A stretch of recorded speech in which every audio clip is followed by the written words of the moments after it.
Good evening friends, সবাই কেমন আছো? আশা করি সবাই অনেক অনেক ভালো আছো।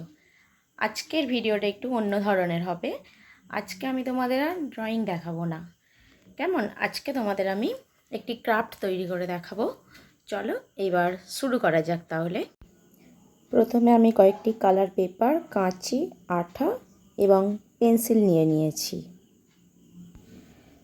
তারপর একটি পেপারে বড় করে পি লিখে নিলাম। মোট আমি 6টি পেপার নিয়েছিলাম, তার মধ্যে 5টি পেপারে সুন্দর করে পাতা এঁকে কাটিং করে নিয়েছি। পাখির যেমন ঠোঁট হয় সেই রকম দুটি ঠোঁটের মতো এঁকে সেগুলি কাটিং করলাম। এরপর পি লেখাটিও সুন্দর করে কাটিং করে নিলাম।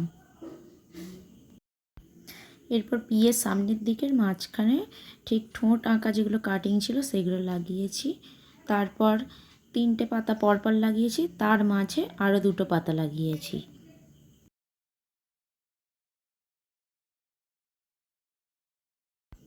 এরপর কালার পেন দিয়ে সুন্দর করে প্যারট লেখাটা লিখে নিলাম। প্যারট লেখাটা হয়ে গেলেই ক্রাফট কমপ্লিট। আরও নতুন নতুন ক্রাফট এবং ড্রয়িং পেতে অবশ্যই চ্যানেলটি সাবস্ক্রাইব করবে।